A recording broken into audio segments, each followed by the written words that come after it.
E nós vamos falar mais sobre isso agora com Carlos Gustavo Poggio, que é professor de Relações Internacionais da FAAP. Professor Carlos, boa tarde. Boa tarde, Denise. É um prazer falar com você e com os ouvintes da Rádio Jovem Pan. Bom, fica o grande questionamento se os Estados Unidos agiram de uma forma correta, houve equívoco da avaliação da situação e se estaria correta essa retirada, sabendo que o Talibã poderia, ainda que levasse mais algumas semanas, invadir e assumir o governo. Olha, Denise, não há dúvida que nós estamos diante de um erro bastante grave de inteligência americana, né? O Joe Biden, há alguns dias atrás, dizia que não aconteceria exatamente essas imagens que nós estamos vendo agora. Ou seja, politicamente, a forma com que foi feita essa saída ela é um desastre político para o Joe Biden. Essas imagens que nós estamos vendo vão perseguir o Biden até o final do mandato. Eu diria que é uma das piores derrotas, tanto dos Estados Unidos quanto da OTAN, da Aliança Atlântica, que envolve também os europeus, né?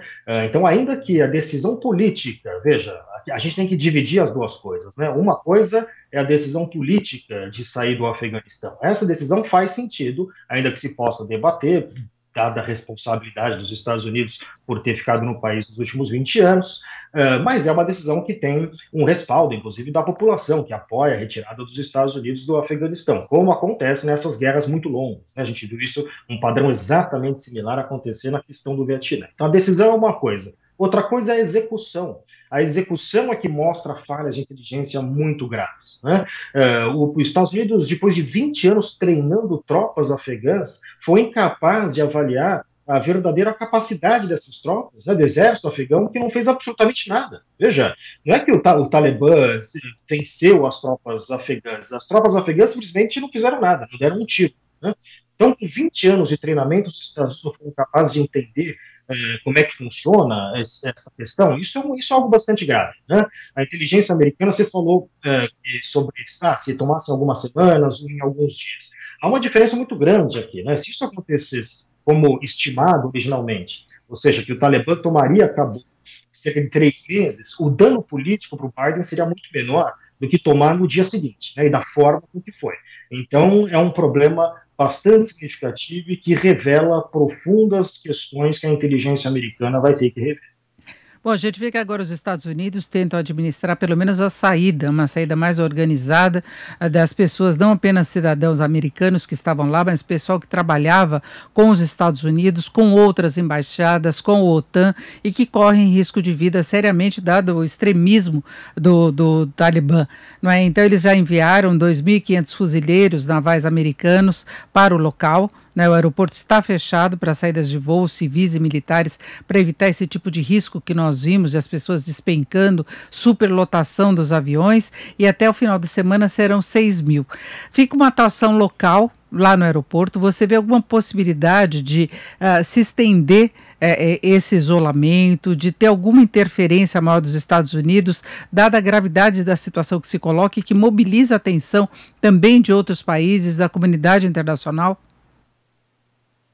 Olha, nós vamos ter, em breve, a qualquer momento, o pronunciamento do Joe Biden acerca do que os Estados Unidos pretendem fazer no Afeganistão, né? Então, seria prudente a gente aguardar para ver como que o Joe Biden vai reagir a isso, né? Eu acho que ele está muito preocupado com a questão política, dado que os Estados Unidos têm eleições legislativas de meio de mandato, né? Essas eleições legislativas, elas ocorrem no final do próximo ano. Então já é algo que deve preocupar bastante o Joe Biden, porque ele tem uma maioria muito apertada no Congresso norte-americano. Se essas imagens, se essas questões forem utilizadas como uma forma de prejudicar politicamente o Biden, ou seja, se elas tiverem um impacto na população norte-americana, ele pode sofrer uma derrota bastante significativa, o seu partido, os democratas, sofreu uma derrota bastante significativa nas urnas nessas eleições de meio de mandato, né? Então, creio que o Biden deve tomar algum tipo de decisão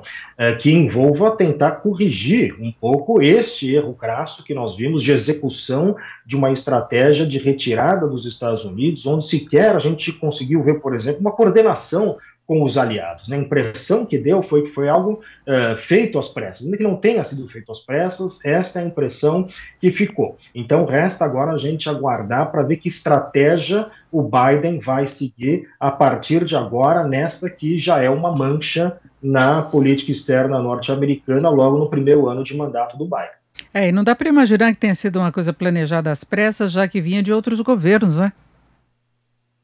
Essa é a questão, na verdade, que é mais surpreendente. Os Estados Unidos teve bastante tempo, cerca de 2 anos, para começar a planejar essas saídas, né? Então, isso é ainda pior na medida que a gente vê a forma com que isso foi feito. A gente já tem visto, Denise, a China e a Rússia muito claramente começarem. A China já tem contatos bastante fortes com o Talibã, né? A gente está vendo a Rússia também iniciando esses contatos, que são países que buscam preencher este vácuo de poder deixado pelos Estados Unidos. Então, uma questão que é uma questão local, né? Estamos vendo aí imagens do Afeganistão, mas no fundo o que a gente também tem que examinar é que existe por trás disso uma disputa por poder global, né? Nós estamos no meio de uma grande disputa geopolítica entre Estados Unidos e China, e esta questão do Afeganistão é mais uma peça neste quebra-cabeça, né? A China busca com isso deslegitimar os Estados Unidos enquanto potência global e se colocar como uma alternativa. Então, se a gente começar a ver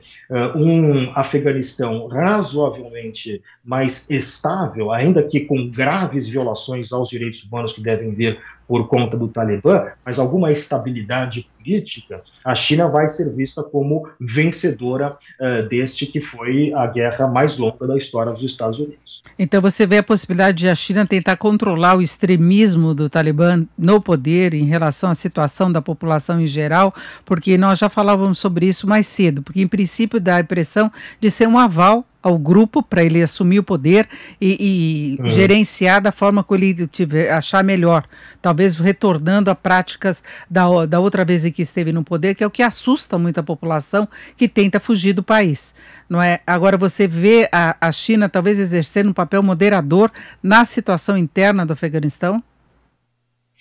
Eu acho que uma diferença de abordagem de China e Estados Unidos nessa questão é que para os Estados Unidos a forma de governo, as questões domésticas, as questões de valores, elas costumam ter uma importância por conta de pressões que os presidentes, os políticos norte-americanos sofrem em casa, né? Estamos tratando de uma grande democracia que, portanto, há algumas questões a serem levadas em consideração quando você está ocupando um país. No caso da China, essas considerações inexistem, né? Os chineses, eles prezam, antes de tudo, pela estabilidade. Se a estabilidade vier com um custo humano muito alto, isto para os chineses não é necessariamente um problema, né? Eles não se preocupam com a forma de governo que o Afeganistão vai utilizar, não se preocupam, eventualmente, com as violações de direitos humanos que devem se seguir, mas eles prezam, acima de tudo, a estabilidade do país e manter a sua influência. O Afeganistão, vamos lembrar também, é um país rico em recursos naturais, isso também tem um interesse por conta dos chineses. Então, é uma abordagem bastante distinta da abordagem norte-americana nesse sentido. Não vejo os chineses tentando reconstruir o país ou esse tipo de coisa, mas utilizando uma perspectiva muito diferente da perspectiva norte-americana. E o que eu disse é que se essa perspectiva se mostrar de alguma forma eficiente, ou pelo menos trazer algum grau de estabilidade para o Afeganistão, a China vai utilizar isso como uma forma de propaganda, né? Dizer que vejam só que nós chineses conseguimos estabilizar uma situação que os americanos tomaram 20 anos e não fizeram o que nós estamos fazendo, né? Então, o que nós vamos observar vai ser uma disputa aí nesse sentido, né? Para usar um clichê, nós vamos ter aí uma disputa de narrativas, em termos de quem é que, de fato, merece ter o assento de grande potência no sistema internacional no século XXI. Então, por isso que diz que isso é parte dessa disputa geopolítica entre Estados Unidos e China. Exatamente, e falta um posicionamento muito claro, como você disse, do presidente Joe Biden em relação a isso. Ele estava de férias, foram postadas imagens, secretários falando a respeito disso, mas todo mundo quer a posição do dirigente da economia americana, o presidente dos Estados Unidos, Joe Biden. Carlos Gustavo Poggi, muito obrigada pelas suas informações, pela sua participação aqui no Jornal Jovem Pan. Uma boa tarde. Obrigado, Denise, um prazer, boa tarde a todos.